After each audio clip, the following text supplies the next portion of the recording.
Salut à tous, c'est Tom de la chaîne Dropit et aujourd'hui on se retrouve pour la première review de la chaîne, celle de l'AK-47 Kalachnikov. Pour 60€ sur Amazon, que peut-on s'attendre à la sortie de boîte? Donc on a une réplique full plastique, un plastique pas vraiment, pas dégueulasse, tout simplement parce que la prise en main il est plutôt agréable et puis de loin il faut dire que la réplique est plutôt pas mal à regarder.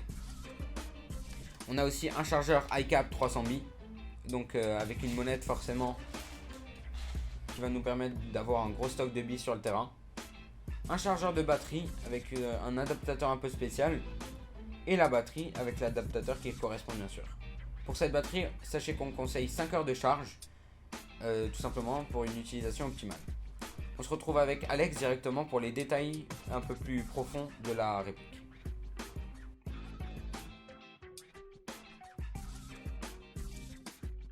Donc je vais tout de suite passer aux détails de cette Kalachnikov. Donc comme on l'a dit précédemment, c'est une réplique cheap.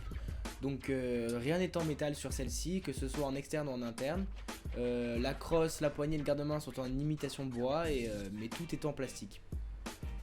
Donc pour passer maintenant aux détails, on va commencer par déjà les attaches sangles qui sont fixées directement au corps. Donc il n'y a aucune possibilité d'attacher une sangle sur cette réplique.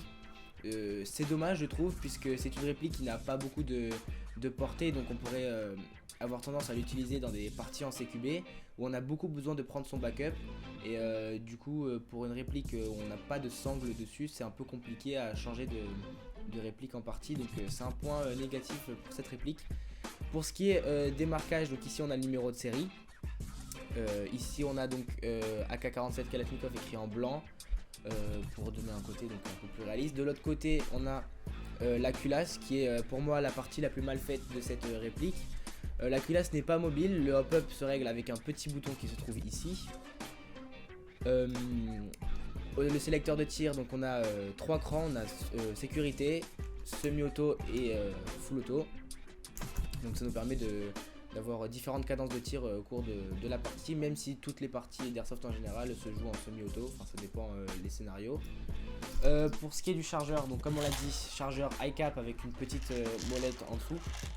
On se rentre juste devant la gâchette et ça se sort aussi facilement en appuyant juste ici. Le chargeur c'est gênant. C'est un peu plus compliqué quand on fait la vidéo bien évidemment. Donc maintenant passons aux organes de visée.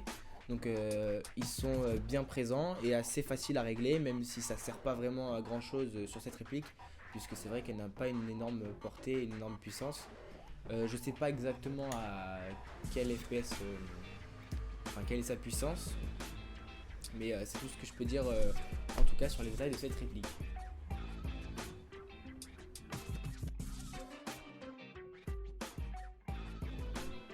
Pour une soixantaine d'euros, cette réplique est idéale pour s'amuser entre amis, surtout en bâtiment. En effet, une fois à l'extérieur et avec un peu de vent, elle perd très rapidement de sa précision et donc de son utilité. Par contre, si vous voulez vraiment vous lancer dans l'airsoft sérieusement, je vous conseille plutôt de partir avec un budget de 100 € pour avoir une meilleure réplique qui vous permettra de faire une meilleure partie. Effectivement, malgré son bon rapport qualité-prix, cet AK reste malgré tout plus un jouet qu'une vraie réplique d'airsoft.